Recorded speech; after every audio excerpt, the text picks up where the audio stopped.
There is a candle in every soul. It is always a privilege to serve God. I want also to appreciate the work of the servant of the man of God, the servant of God who's been working in this place every time, day in, day out, and the wife. Let's appreciate the Reverend Apella and the family. Because it is so easy, many a times, to miss out on what God is doing because you do not tap into that dispensation. If there is one thing that I've learned about the woman, the Shunammite woman, she realized that the man of God was around and she tapped into that. And the Bible says she went ahead and gave him a place where he could sleep. When the time came for visitation, scripture said she went ahead, the man of God went ahead and asked the woman, what do you want me to do for you? There is no better time or better place for somebody to ask you, what do you want me to do for you? One time I made a mistake. One of my teenagers was having her birthday. Then I looked at her and told her, wow, happy birthday. Then I told her, what do you want me to do for you? She looked at me, she looked confused. Then I removed my wallet, then I made it bare. Shock. She took the highest value. Then I asked myself, what have I done? Then the child told me, you laid everything bare before me. It was me to do what? To choose. It is important to appreciate what God is doing in the lives of people. Amen. It is key to note that when God visits, he has a reason as to why he does so. He does not just come, he gets it and he goes away. Do you know these days when you hear that people are visiting you, the way you prepare? When Mother Senior came to visit us, we knew surely goodness and mercy is following us again all the days of our lives. Every time I look at my wife, I know that scripture is coming to pass. And the Reverend Apella tells me that the grace of the Lord and the love of God is with him everywhere he goes. And that has always been my joy. Friends, today I come to you from the Teens Church. The church, we call it the Teens Church of Kenya. I come to you from the Teens Church of Kenya under All Saints Cathedral Diocese. And I want to tell you one thing. The teens have sent their messages. Do you receive it? Come on, let me see you. Let me see if you truly receive it. Your brothers and sisters have sent a message and they are saying they love you. They are saying they're looking up to you. Do not disappoint them. Amen. Do not disappoint them. Number two, I bring greetings from, of course, our only Reverend Alfred Apella. He gave me this opportunity, told me, man of God, go represent the kingdom of God well. Receive greetings from Reverend Alfred Apella.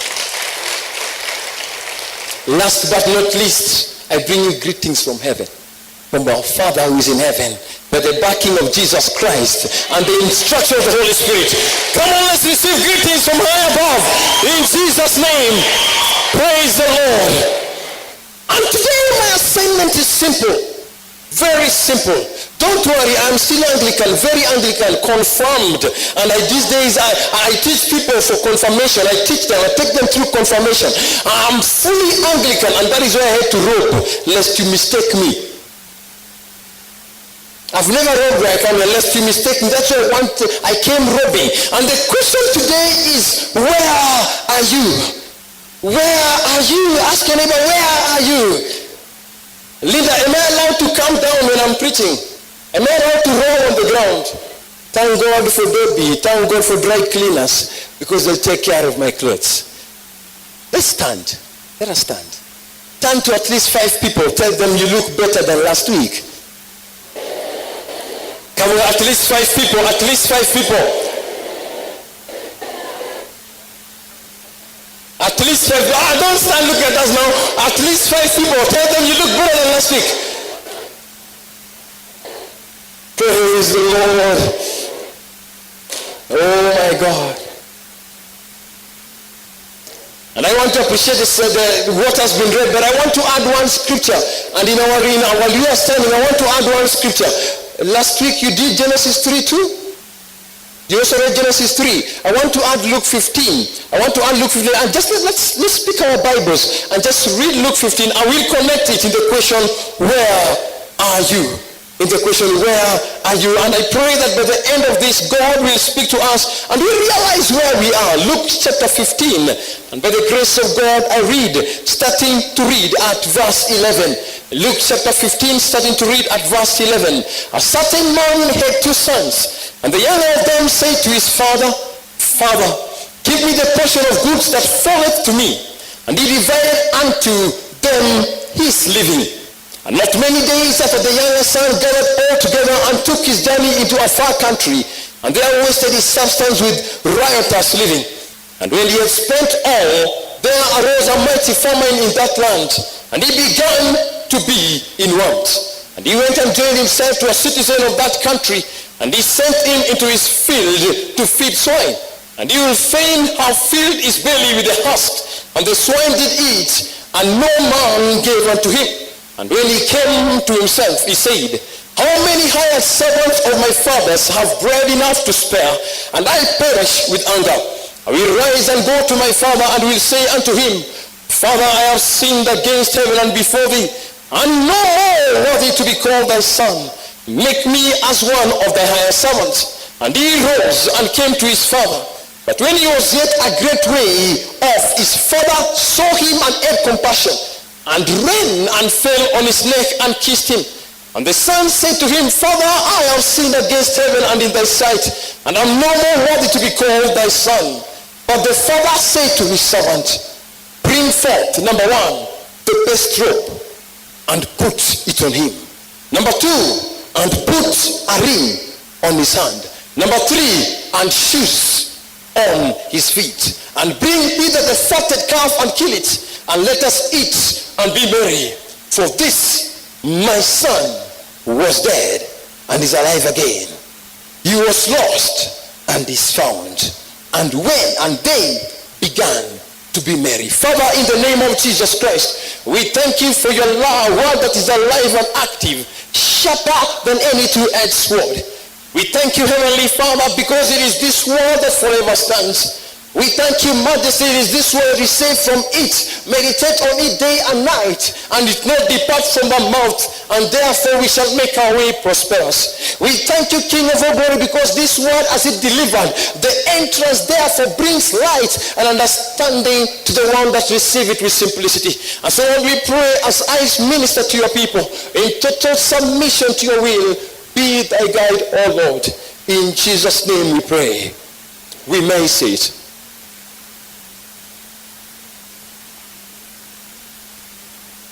If there is one thing that God has always desired that man to do, is that man may dwell and live in the season and the reason why he created them.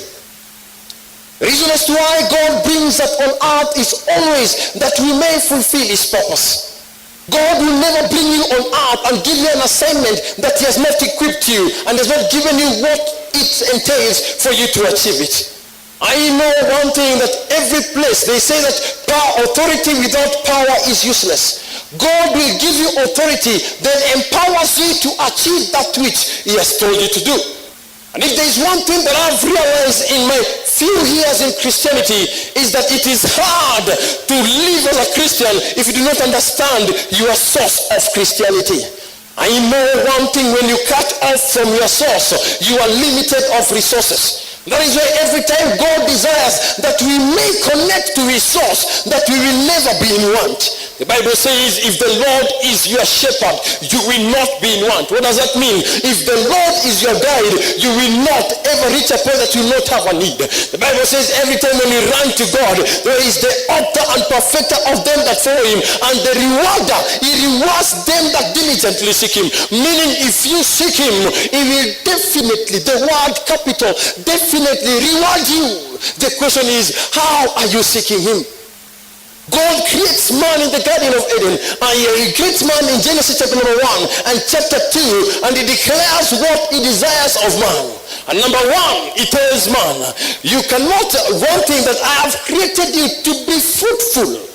Number 2, I have created you to multiply.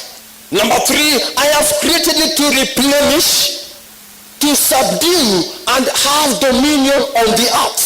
All these 6 things are that they may have dominion on the earth. Let me bring it to your attention. Many a times when you're a single person, you're not married, you think that the portion of fruitfulness is not for you. Let me tell you, Fruitfulness is not only in giving birth. Praise the name of the living God. Multiplication is not only in giving birth. Come on. The Bible says, it does not say, I have created it to multiply, to replenish only in marriage. It says on earth. Provided you are still on this earth, God expects it to multiply. God expects it to be fruitful. God expects it to replenish. God expects you to subdue. And finally, God expects you to have dominion over everything that he has created. Praise the name of the living God. And that is why every time when we walk, we are expected that as we walk on this land, we are expected to fulfill the 5 mandates as to why we were created. All the wealth is on earth. All the wealth is on earth.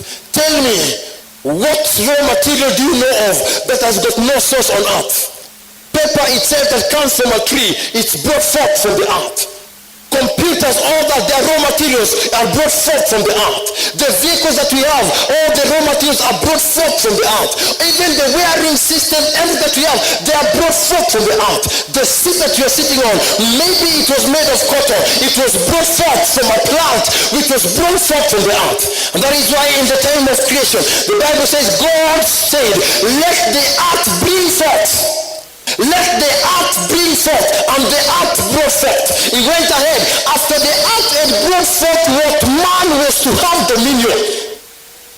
After the earth had brought forth was man was to have dominion. From the same earth, God removed and he formed man. Praise the Lord. Praise the Lord. One thing that I've known, if you do not operate in his will, you cannot fulfill his purposes. It starts by operating in his will. So God, after he had created man, he knew there was one place that man would have accomplished what he so desired. And he put him in the Garden of Eden. Eden means delight. If you read Ezekiel, Ezekiel said it was the garden of God. God put him in the garden of God. When we speak about the garden of God, it's like God placed them in his presence where he will come and they will commune. Help me with 2 chairs, please, here. Help me with 2 chairs. 2 chairs on the stage. God knew as to why he did that. And when he established this, he knew that when man will forever dwell in his presence, they will forever be communing. Praise the Lord. When you are in the presence of God, God will assure you of communion. We live on Holy Communion. Communion of oneness with him. You can be taking Holy Communion, but you're not in common union with God. You can be taking Holy Communion, but you're not in Holy Communion with God.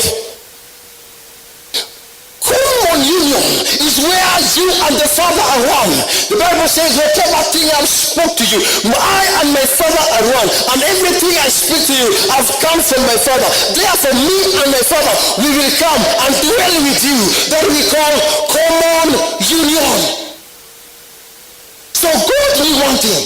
The only secret for making man to execute, I repeat, the word execute that which he had created was to him to understand the secret of the boardroom. Praise the Lord. Am I talking to people in the marketplace? Why is it that boardroom will seem as if it is strange? Secrets of the boardroom. Respond, amen. Secrets of the boardroom. And so, the only thing that God will always do, I thank God for Bishop Alan Kuna. I've been there for the past 3 Sundays, so don't worry. Praise the Lord. I was away for some time and I realized I've been wasting my congregation. I've been giving them shallow word. I've been giving them water for a long time. It is hard for you to start drinking hard stuff. Praise the Lord. This is what God does. Simple. And I think one thing that Reverend Apella told me, I was sharing with somebody, I told him, you've never seen Reverend Apella. You've not seen that man. The man who saw me from back and called me and decreed, you've not seen that man. Be careful when he comes back. Tell a little fire. Tell a little fire. Why? You know what? When God fulfills his will, he tells man, for you to fulfill the 5 things, fruitful, multiplication, replenish, dominion, and all that, you have to be around me. Secrets are revealed in the boardroom. Secrets secrets are revealed in the presence of the bosses. If you want to know who will get promoted next, bond with the person who is next to the boss. And God realizes I must put them in the boardroom. In the boardroom is where you meet the CEOs. Some of us meet the CEOs through our pay slips when we have seen their signature. But in the boardroom, you are able to see them face to face. Then God says, I want us to have a one-on-one communion. And he puts men in the garden of God, in the garden of Eden. And that's what the Bible says, in the garden of Eden, God will come and hang around because it was his joint. I repeat, it was his joint. The same way you are a drunkard, you go to a joint in the evening. The Bible says in the evening, when God was walking around the Garden of Eden. Bwana asifiwe. No, listen. When Adam left, what did he do? He hid from the presence. He hid from the presence. Still in the presence of God. And so God says, for you to execute, let me get jail count. For you to execute what I have for you, you must forever be in my presence. In my presence. You must forever be in a place where when I come, I will find you.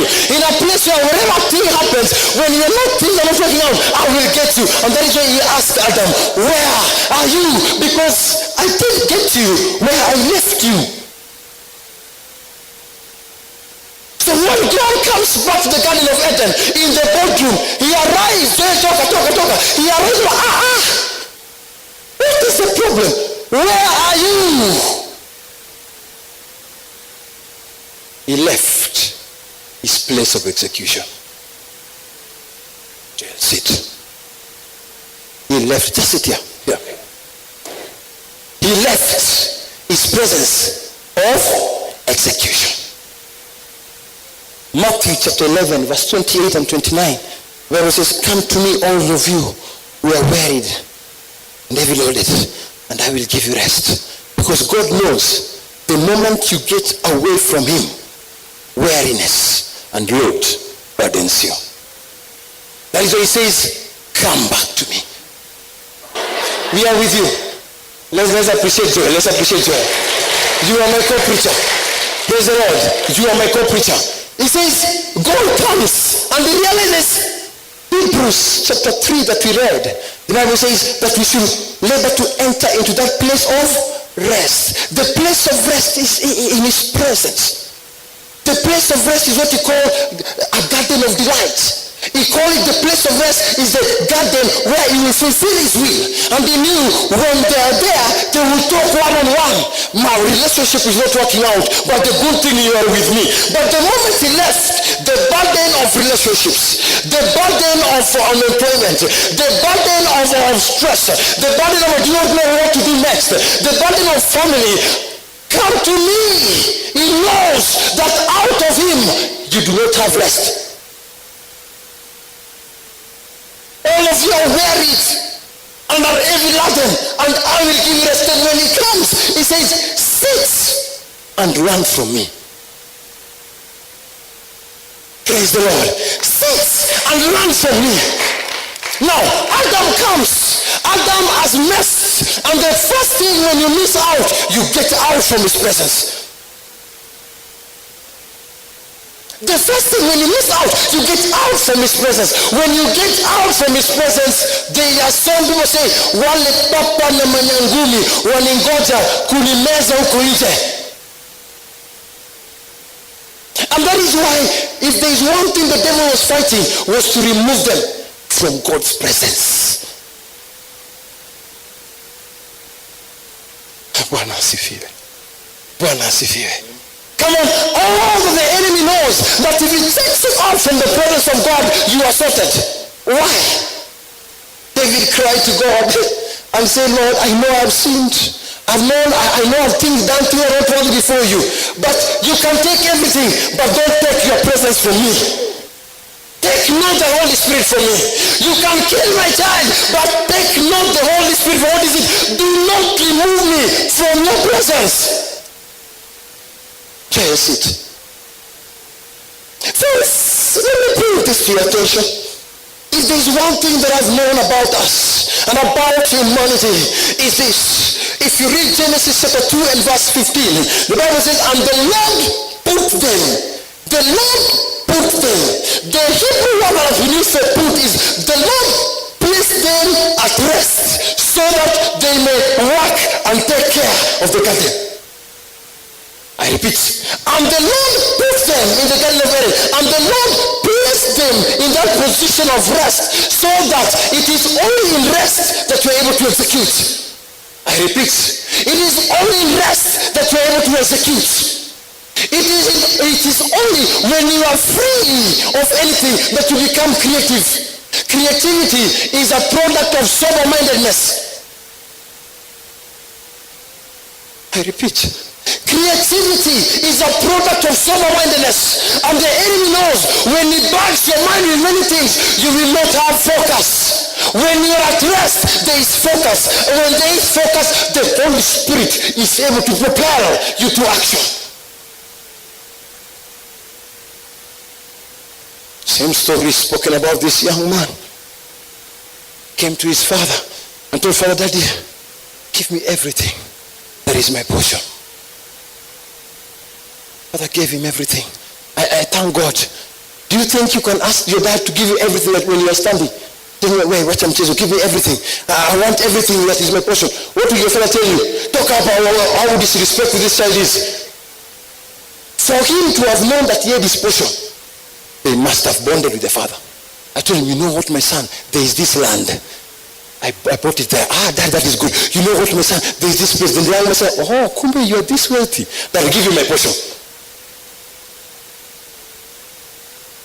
I repeat, it is only in communion that you are able to know the mind of Christ. It is only in communion that you are able to know the secret things of God. It is only in communion that you are able to know Jeremiah 33:3.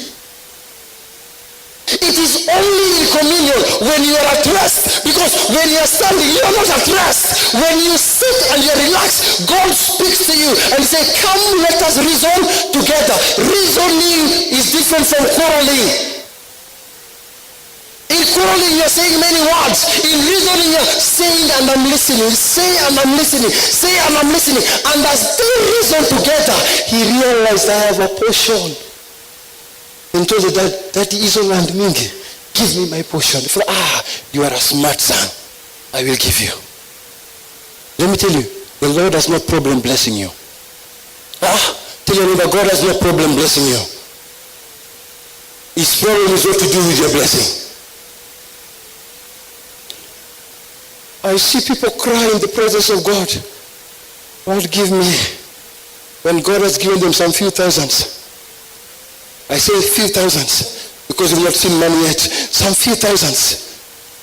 They say, you know, Sunday is really my day of rest. And they say, let me enjoy myself. God has blessed you like a pro box, like a Vitz. Now on Sundays is when you go to race course with your family. The young man left with the product and he went away from the presence. From the what? From the what? The father started looking for him. Why am I saying that? Read Luke 15 from verse 2. The Bible speaks about the lost coin. The Bible speaks about the lost sheep. It says one of them was lost. The father started looking for him while he was riotous. Actually, the Bible doesn't say that he lived in wildly. It was not wildly, it was wildly. I repeat, the Bible says that he lived in wildly. It was wild.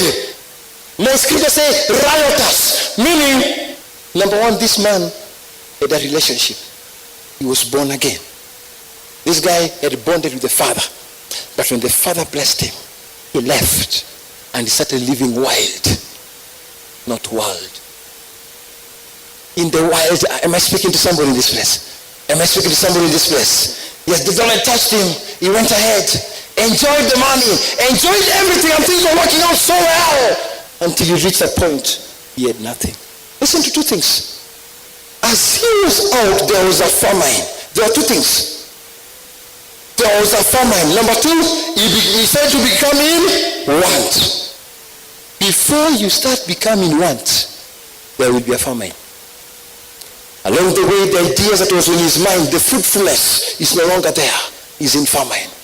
The company is sitting down. You can no longer give ideas. You are always going down and down and down, wondering what is happening with you. Before long, you've lost your job. From his presence, there is no fruitfulness. A task is given. You're given a task. It does not multiply. It is stagnant. From his presence, it can't multiply. As you proceed ahead, you cannot replenish. You cannot refresh. You cannot refresh. You're always dry because he left his presence. That is the season of famine. After famine, let me tell you, after famine, there is want. It is one thing to be need, another thing to be in want. For you to reach a point that you are in want, your needs have not even been taken care of. His needs were done, and now he was crying to God that you restore me. Then he stood and he said, Lord, I know there is a place called Garden of Eden. There's a place called your presence. There's a place called where you commune with me one-on-one. He said, I will go back. And he calculated, I will go back. Said, I will go. Baba, katika jina la Yesu, nisamehe nimekosa. Mimi ni mwenye dhambi, nimekosea. Kila wakati nikikuja mbele zako nimekosea. Then the father broke the rules. Joel, go. Shuka tu pale. The father broke the rules. The father broke the rules. Joel came knowing how he calculates. He came knowing how he repents. He came knowing that I cannot stand before God with my doubts. I cannot stand before God with what I am. I cannot stand before God with what I've done out there. But as the father saw him, read with me. When the father saw him, he had not even seen the father. Because if he had seen the father, he would have started repenting from afar. Well, when the father, it was, what does that mean? Meaning the father sat somewhere waiting that one day he will come back. Friends, as you got out of the presence of God, the Lord is seated somewhere waiting for the day you'll come back. The time he gave you that job, he gave you an opportunity to go ahead to college. You trusted God for school fees and you really prayed. Wait until you entered college. You thought you were the first one to go to the university and you disappeared. The father is waiting for you. Bible says when the father saw him, it is a taboo for an old man to run. The old man ran. The old man ran. Before the young man could speak, he embraced the young man in his doubt. In his doubt. I understand maybe you missed out on church. Along the way, immorality caught up with you. And you're wondering, what will I do? What I need to do with what I have done? The father will cover that and say, I know I love you.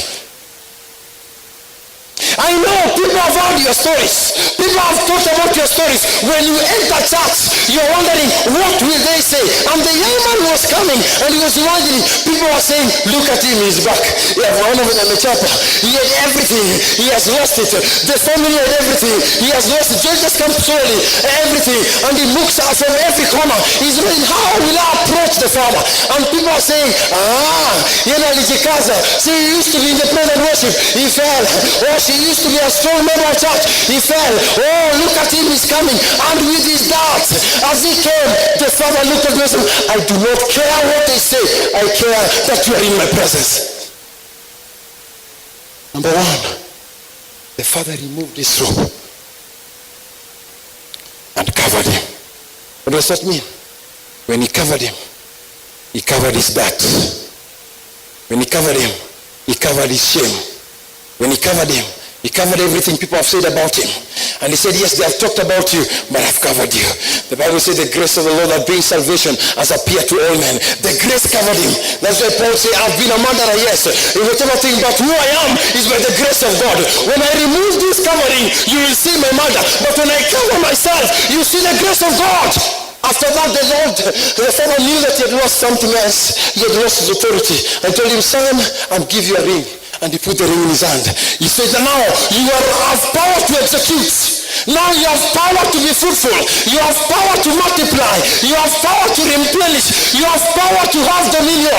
Then finally he told him, son, come into my presence. How was that? Can somebody be given shoes while they are standing? What did he do? Go back to your place. Ask your neighbor, where are you? Ask your neighbor, where are you?